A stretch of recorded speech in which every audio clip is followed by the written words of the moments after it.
جب کریں گے انگریزی میں یا انگریزی کا اردو میں ترجمہ کریں گے تو آپ زبان کی لذت سے آشنا نہیں ہو سکتے، خیال آپ تک پہنچ جائے گا صرف.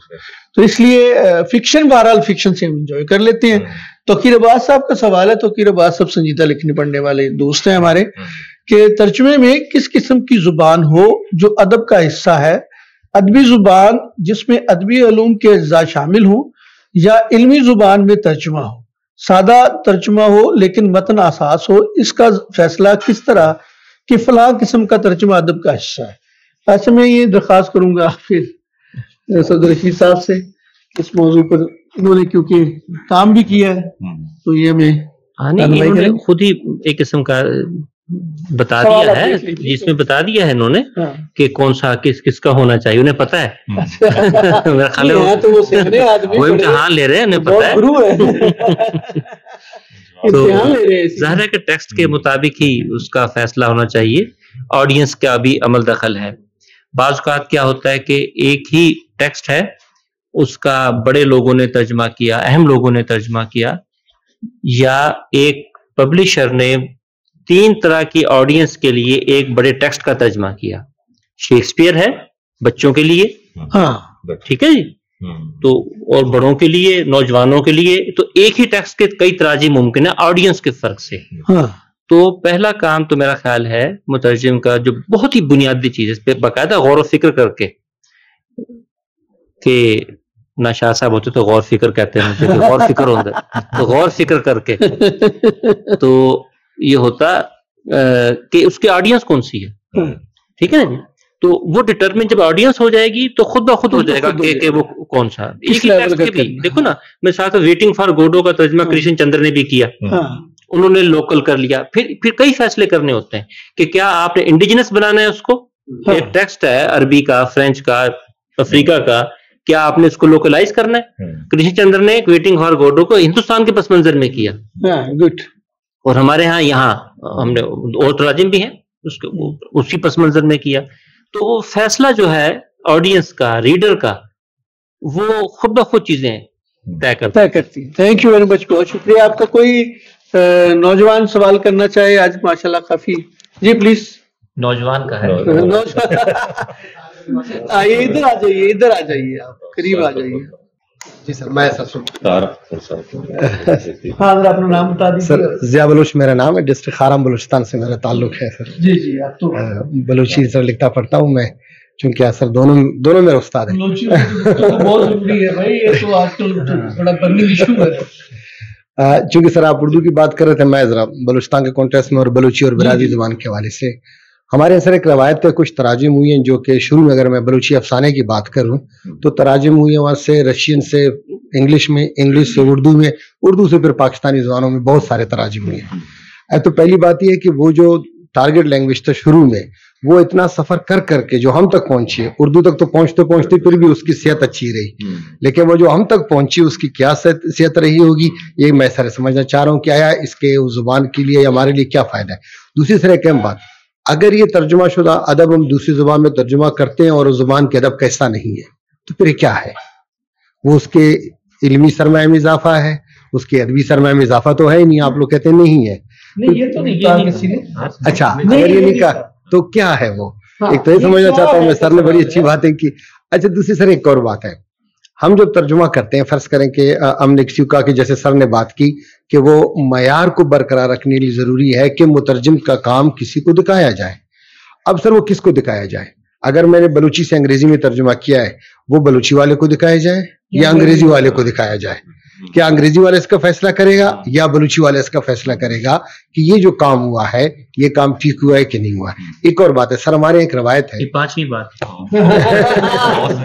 میں کہتا ہوں سر ایک دفعہ مجھے سمجھا دیں گے، میرے لیے آسانی ہوگی، کہ ہمارے سر کوئی بندہ فرض کر اس کی تخلیقی صلاحیتیں، انسان ہے، کمزور ہیں، اس کی تحقیقی صلاحیتیں بھی کمزور ہیں، تو اس کو کہا جاتا ہے کہ آپ کوئی ترجمہ کریں تاکہ آپ کی کوئی کتاب آ جائے. جیسے سر نے بھی صرف بڑھایا، اور بہت سارے ایسے لوگ ہیں کہ جنہوں نے صرف اس لیے ترجمہ کیا ہے کہ وہ صاحب کتاب بن جائیں. تو ایسے ترجمے کے بارے میں آپ کیا کرتے ہیں؟ پھر دوسری اہم بات سر، ہم کہتے ہیں کہ اس میں ادارے اپنا رول پلے کریں، وہ کریں. سر ایک رائٹر کا اپنا بھی کوئی اخلاقی چیز ہوتا ہے کہ میں جو کام کر رہا ہوں آیا اس میرے نام سے چھپنے والا ہے، اس میں بجائے ادارہ تو بعد میں آتا ہے.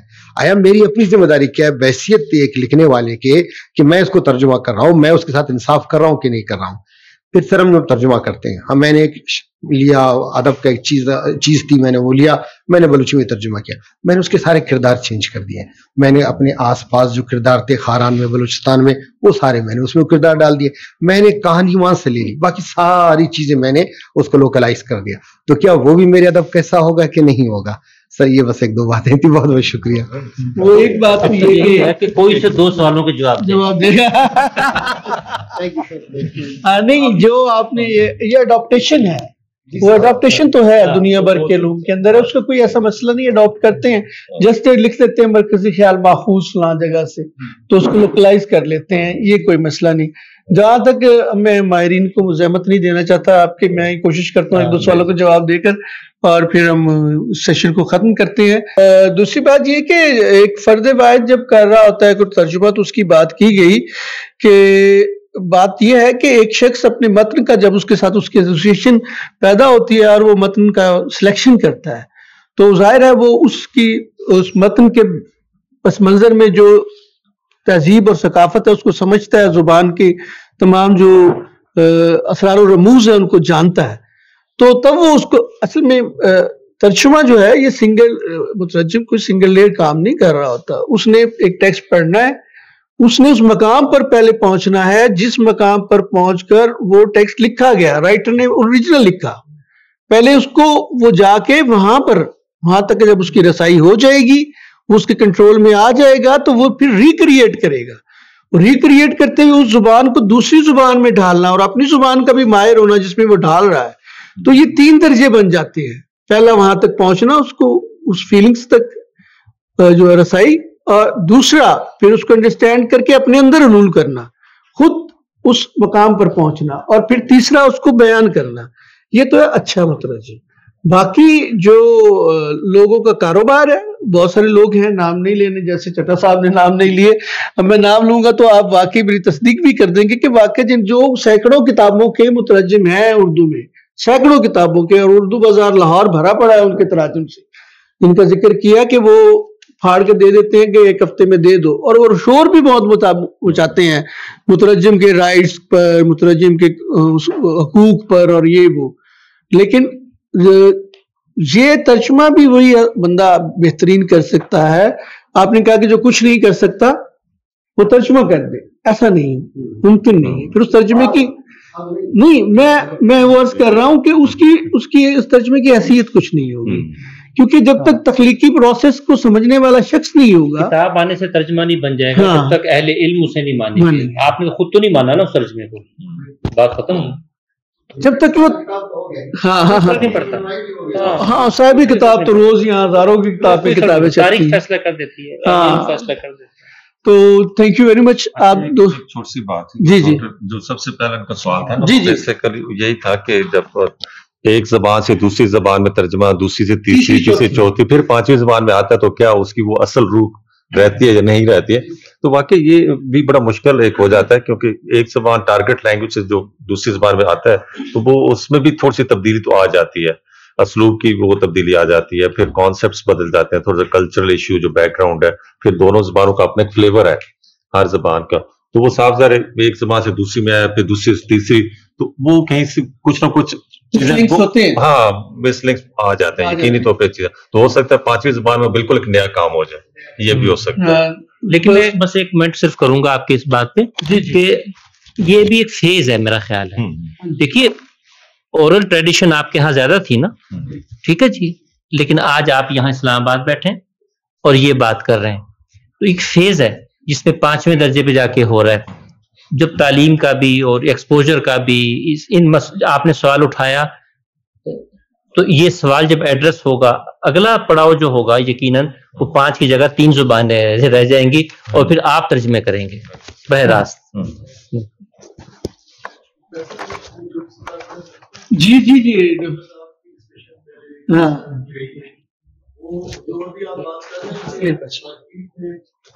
جی, آپ پلیز مائک پہ آئیے نا. میں ایکچولی ذکر کرنا چاہتا ہوں ان مترجمین کا کہ جو شاید اس شعبے کے بندے نہیں ہیں, لیکن بہرحال وہ پھر بھی وہ سمجھتے ہیں کہ جیسے وہ اسی شعبے کے ہیں، اس جیسے کیٹیگری کے جو لوگ ہیں. تو وہ مجھے ابھی آپ نے ذکر کیا کہ کسی نے کہا کہ بیوی کو جاپانی میں کیا کہتے ہیں، تو اس نے کہا جی بیوی کو جاپانی تو کیا کسی بھی زبان میں کچھ نہیں کہہ سکتے. تو وہ ایک پرانے زمانے میں نا سر کہ جب یہ خط لکھانے کے لیے لوگ میلوں کا سفر کیا کرتے تھے اور تب جا کر کہیں کوئی ایک مترجم ملتا تھا اس زمانے کا کہ جو بات سن کر اس کا ٹرانسلیٹ کرتا تھا اور خط لکھتا تھا. اب ایسے ہی ایک بابا جی انہوں نے اپنے بیٹے کو خط لکھنا تھا تو وہ ایک صاحب کے پاس پہنچ گئے میلوں کا سفر کر کے. تو بابا جی سریکی میں بات کرتے تھے، وہ آگے اردو میں لکھتا تھا، خط تو ظاہر اردو میں لکھا جاتا تھا. تو بابا جی بولتے گئے تو وہ ترجمہ کرنے والا جو ہے وہ خط لکھتا گیا. جب وہ سارا خط مکمل ہوا تو پھر بابا جی نے اسے کہا کہ پتر اب پڑھ کے سنا کہ لکھا کیا ہے. تو اب اس بندے نے وہ خط پڑھنا شروع کر دیا. اب جوں جوں وہ خط پڑھتا گیا تو بابا جی ساتھ ساتھ نہ روتے گئے نا، حتیٰ کہ ان کے رونے کا والیوم اور رونے کی شدت وہ بڑھتی گئی.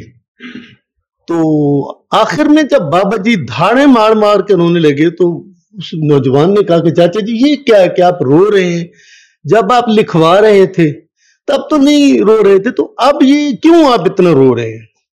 انہوں نے کہا بیٹا آپ پریشان نہ ہوں، دراصل آپ کی یہ باتیں سن کر مجھے احساس ہوا ہے کہ میرے حالات تو بہت خراب ہیں.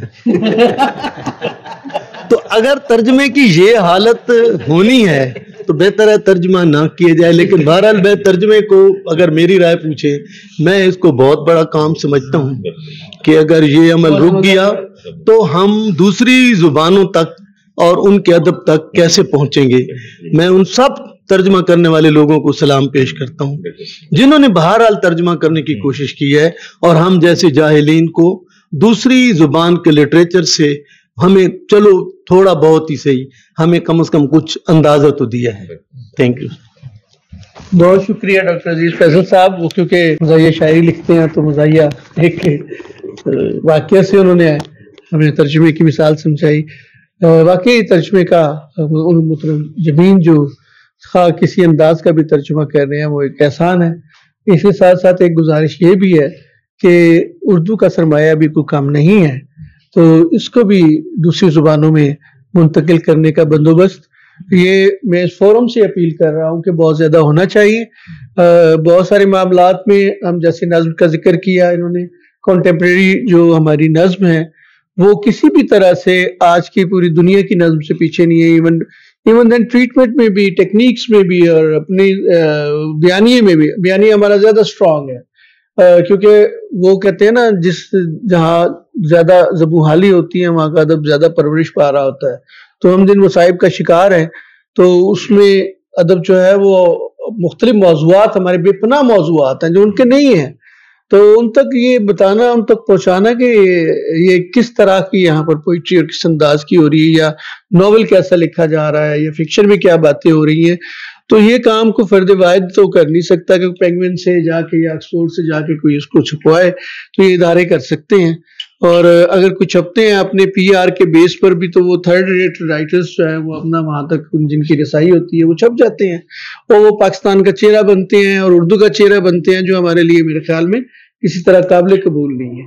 اس لیے اس فورم سے کے ذریعے درخواست ہے کہ انگریزی زبان میں بھی اس کو ڈھالا جائے ہمارے اردو ادب کو.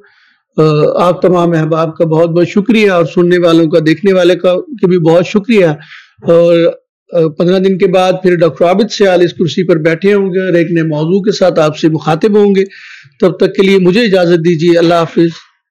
فی امان اللہ. خدا حافظ.